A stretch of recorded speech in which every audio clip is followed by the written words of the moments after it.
नमस्कार दोस्तों, आपके चैनल में आपका स्वागत है। आज हम आपको सुनाएंगे दो राजकुमारियों की कहानी। अगर आप चैनल पर नए हैं तो चैनल को सब्सक्राइब करें, वीडियो को लाइक करें, शेयर करें। एक राज्य में एक राजा राज्य करते थे। राजा से प्रजा बहुत ही खुश थी। राजा भी अपनी प्रजा को बहुत ही प्यार करते, लेकिन राजा के कोई संतान नहीं थी। एक दिन उनके महल में एक संत महापुरुष आए। राजा ने उनका बड़ा आदर सत्कार किया। संत ने कहा, राजन, क्या आपको कोई संतान नहीं है? तो राजा बोले, जी साधु महात्मा, हमारे कोई संतान नहीं है। तो एक फल निकालकर राजा को दे दिया और कहा, आप इसे रानी को दे देना। रानी इसे ग्रहण कर ले, आपको संतान की प्राप्ति होगी। राजा ने वह फल रानी को खाने को दे दिया और रानी गर्भवती हो गई। इधर राजा के राज्य में बारिश नहीं हो रही थी, बहुत ही सूखा की स्थिति आ पड़ी थी। लेकिन प्रजा राजा को छोड़कर किसी और राज्य में नहीं गई थी। ऐसे कठिन समय में अपने राजा को छोड़कर किसी दूसरे राज्य में जाना उसे बिल्कुल भी उचित नहीं लग रहा था। इधर रानी को 9 महीने का गर्भ पूरा हो गया था। रानी को प्रसव पीड़ा शुरू हो गई थी। आसमान में काले बादल छा गए थे। रानी ने एक सुंदर कन्या को जन्म दिया और इधर घनघोर वर्षा शुरू हो गई। राजा ने कन्या को बहुत ही भाग्यशाली माना। प्रजा में ढोल ताशे बजाए गए, खूब खुशियां मनाई गईं। लेकिन ये खुशियां थोड़े ही समय की रहीं। कुछ ही घंटों में रानी ने प्राण त्याग दिए। राजा ने उस कन्या को अपनी रानी की निशानी मानकर उसका पालन पोषण जो राजा से हो सकता था वो राजा ने किया।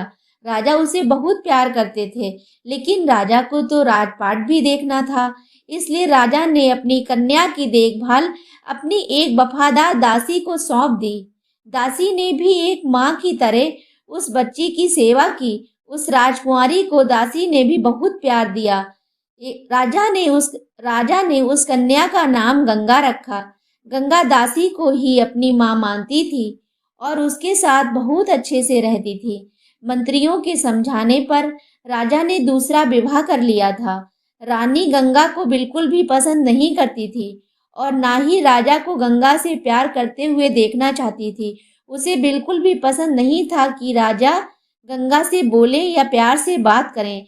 गंगा जब भी रानी की बातों से दुखी हो जाती तो दासी के पास जाकर अपना दुख कहती थी। दासी उसे समझा बुझाकर प्यार से समझा देती। दासी उसे प्यार से कहा, ये दासी कुछ भी काम नहीं करती है और गंगा को मेरे खिलाफ भरती रहती है। आप इसे किसी दूसरे काम पर लगा दीजिए। अब तो मैं आ गई हूँ, गंगा का ध्यान मैं रख लूंगी। इस तरह से रानी ने दासी को गंगा से अलग कर दिया। अब गंगा बिल्कुल अकेली हो गई थी और दूसरी रानी गंगा को बिल्कुल भी प्यार नहीं करती थी, क्योंकि वह तो ठहरी गंगा की सौतेली माँ। उसे गंगा की हमदर्दी कहाँ से हो गई। कुछ समय बीत गया, ऐसे ही सब चलता रहा। समय बीत गया, रानी गर्भवती हो गई और उसने भी एक सुंदर कन्या को जन्म दिया। उसका नाम जमुना रखा गया। रानी सोचती थी कि गंगा जमुना से दूर रहे, इसलिए उन्होंने गंगा को गौशाला में काम पर लगा दिया। गायों के गोबर को साफ करना, गायों को चारा डालना, ये सब गंगा का काम था। गंगा अपने आप को बहुत अकेला महसूस करती थी और रोने लगी। उस समय तो जानवर भी बातें किया करते थे। एक काली गाय गंगा से कहने लगी, रो मत पुत्री, मैं तुम्हारी माँ जैसी हूँ। मैं तुम्हें उतना ही प्यार करूंगी जितना कि तुम्हारी माँ तुमसे प्यार करती। गंगा को जब भूख लगती तो वह अपना दूध गंगा को पिला देती और गंगा को अपनी जीभ से चाटने लगती। वह बहुत ही प्यार करती थी गंगा को। गंगा भी गाय के साथ बहुत खुश रहने लगी। अब उसका मन गौशाला में लगने लगा था। जब भी वह दुखी होती तो काली गाय से बातें किया करती थी। काली गाय भी उसे बहुत प्यार किया करती थी। गाय ने कहा, गंगा चलो मैं तुम्हें आज सैर करवा कर लाती हूँ। को बहुत अच्छा लगा। फिर गाय बोली कि गंगा अब चलो हम वापस चलते हैं। गंगा ने गाय से कहा, क्या गौ माता, हम यहाँ नहीं रह सकते? तो गाय बोली, नहीं गंगा, हम यहाँ नहीं रह सकते। यहाँ तो मरने के बाद ही आया जाता है, हमें वापस जाना होगा। गाय और गंगा दोनों वापस आ गए। इधर रानी ने देखा, गंगा का मन तो गौशाला में खूब लगने लगा है। काली गाय से वो बहुत बातें करती है। गंगा रानी को ये अच्छा नहीं लगा, क्योंकि रानी तो हमेशा यही सोचती थी कि गंगा बस दुखी रहे। गंगा को सुखी देखना उसे बिल्कुल भी अच्छा नहीं लगता था। उसने राजा से कहा कि राजा, ये काली गाय बिल्कुल भी दूध नहीं देती है, आप इसे कसाई को दे दीजिए। गंगा फूट फूट कर रोने लगी। गाय बोली, गंगा रो मत, मैं कसाई के हाथ बिल्कुल भी नहीं आऊंगी। गाय ने अपने प्राण त्याग दिए। गंगा बहुत रोई। गाय भी अब उससे अलग हो गई थी। राजा, हमें अपनी राजकुमारियों के विवाह के बारे में सोचना चाहिए।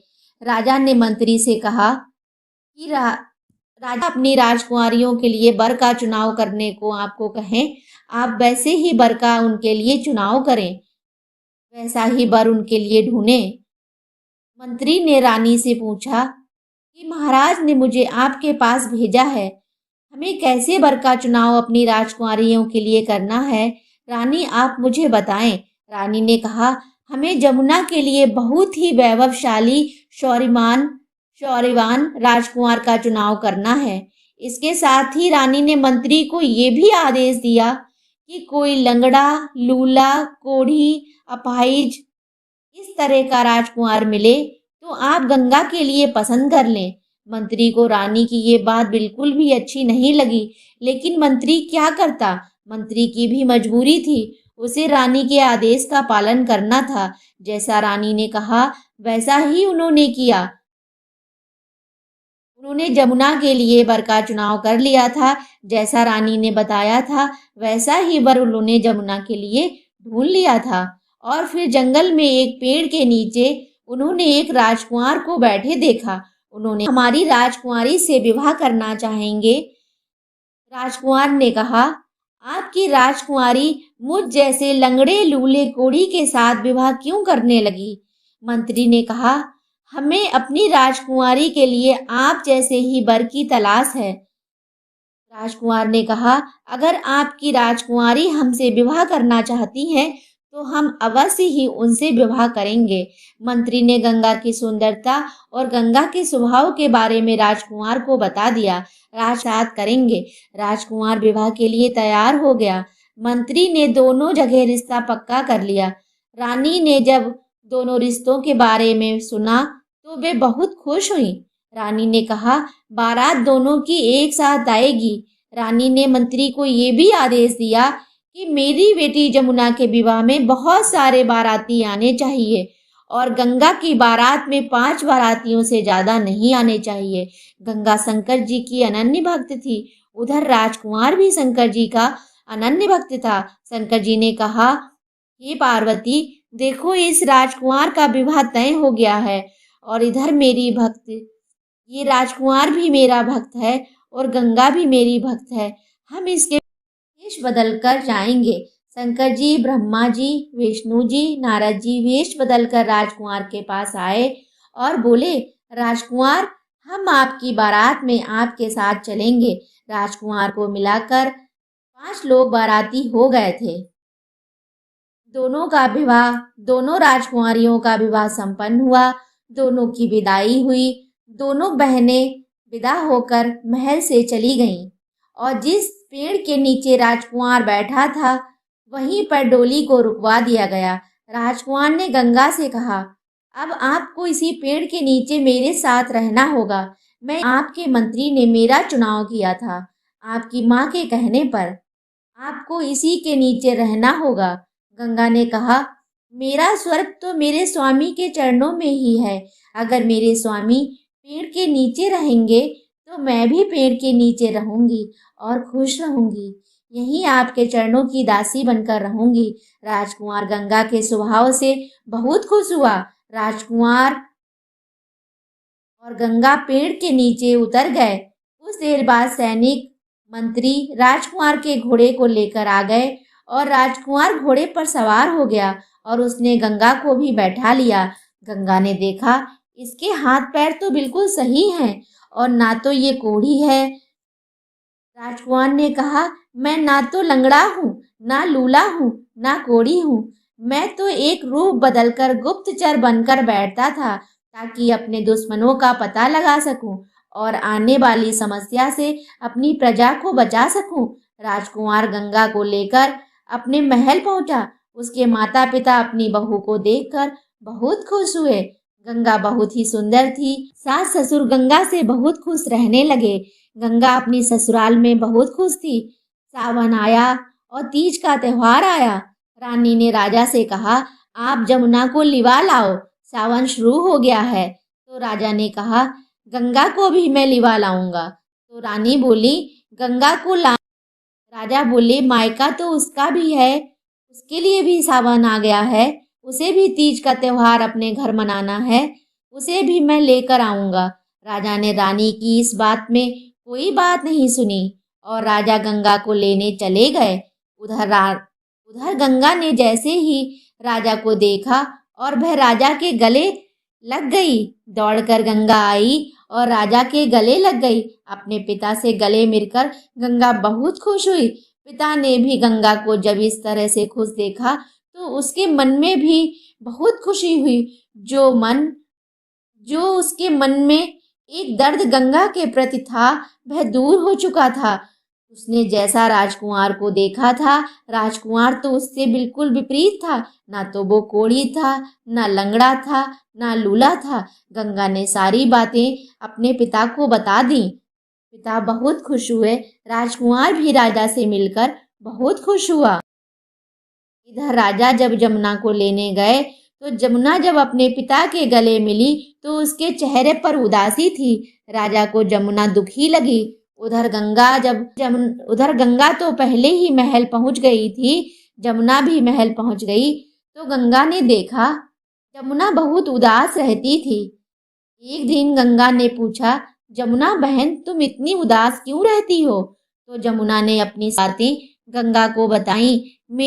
जमुना ने कहा, दीदी, मेरे पति बहुत ही अय्याशी करते हैं, मदिरा पान करते हैं, मुझे मारते हैं, पीटते हैं। जब भी मैं उन्हें मदिरा पान करने से रोकती हूँ वह मुझे बहुत ही मारते पीटते हैं। मुझे कोई काम करना नहीं आता है, इसलिए मेरे सास ससुर भी मुझसे खुश नहीं रहते हैं। मेरी सास मुझे ताना मारती रहती हैं। बहन, मुझे कोई काम नहीं आता। गंगा ने कहा, तुम्हें दुखी होने की कोई ज़रूरत नहीं है। मैं तुम्हें सारा काम धीरे धीरे सिखा दूंगी और पति का मन कैसे जीतना है वह भी मैं तुम्हें सिखा दूंगी। तुम सबके दिल पर राज करोगी। गंगा ने धीरे धीरे जमुना को सारा काम सिखा दिया और कैसे पति के दिल को जीतना है, कैसे किसी के दिल को जीतना है, सब सिखा दिया। इधर रानी को जमुना और गंगा को एक साथ देखना, बातें करना बिल्कुल भी पसंद नहीं आ रहा था। रानी ने जमुना से कहा, तू गंगा से दूर ही रहा कर, तेरा गंगा से बात करना मुझे बिल्कुल भी पसंद नहीं है। जमुना ने कहा, माँ, अब मैं बच्ची नहीं रही, मैं बड़ी हो चुकी हूँ। है गंगा दीदी में आपको क्यों बुरी लगती? गंगा दीदी तो इतनी अच्छी हैं और आप हमेशा उन्हें बुरा मानती हैं। मैं तो गंगा दीदी से जरूर बोलूँगी और आपके मन से अब मैं बिल्कुल भी नहीं जलूँगी। मैं गंगा दीदी से बोलना बिल्कुल भी बंद नहीं। दोनों बहनों ने तीज का त्योहार साथ में मिलकर मायके में खूब अच्छे से मनाया और फिर दोनों बहनें अपने अपने ससुराल वापस चली गईं। जब जमुना का पति जमुना पर गुस्सा करता तो जमुना उसे कोई भी जवाब नहीं देती और गंभीरता से सारी बातों को सुनती रहती। जमुना के पति ने सोचा, मुझे कोई जवाब नहीं देती है, मैं इसे डांटता रहता हूँ तब भी कुछ भी नहीं कहती है। धीरे धीरे जमुना के पति ने बुरे काम छोड़ दिए और जमुना से बेहद प्यार करने लगा। जमुना ने सारा काम गंगा से सीख लिया था, अब सारे काम कर लेती थी। जमुना के सास ससुर भी जमुना से बहुत खुश रहने लगे। जमुना अपने मन में जान रही थी कि ये सब तो गंगा दीदी के कारण ही हुआ है। दोनों बहनें अपने अपने ससुराल में बहुत खुश रहने लगीं। इधर रानी को बहुत गहरी बीमारी हो गई। जमुना और गंगा दोनों बहनें रानी से मिलने महल आईं। गंगा ने रानी की बहुत सेवा की। रानी ने अपने बुरे कर्मों की माफ़ी गंगा से मांगी और रानी ने कहा, गंगा बेटी मुझे क्षमा कर दो, मैंने तेरे साथ बहुत ही बुरा किया है और तूने मेरी इतनी सेवा की और कोई भी भेदभाव मुझसे नहीं मनाया और तू जी जान से लगकर मेरी सेवा करती रही। गंगा ने कहा, माँ आप मुझसे माफ़ी मत मांगो, मैं तो सदा से आपकी बेटी थी और आज भी आपकी बेटी हूँ। गंगा और जमुना और रानी तीनों प्रेम से रहने लगीं और राजा भी ये सब देखकर बहुत खुश हुए कि रानी ने अब पूरी तरह से गंगा को अपना लिया था और गंगा को भी अपनी माँ मिल गई थी और रानी को एक दूसरी बेटी। महल में चारों तरफ खुशियां ही खुशियां छा गई थीं और दोनों बहनें खुशी से रहने लगी थीं। दोस्तों, आपको कहानी कैसी लगी? कहानी पसंद आई हो तो चैनल को सब्सक्राइब जरूर करें और कमेंट लिखकर हमें ज़रूर बताएं कि आपको कहानी कैसी लगी। कमेंट बॉक्स आपका है दोस्तों, आप अपने विचार ज़रूर लिखा करें। धन्यवाद।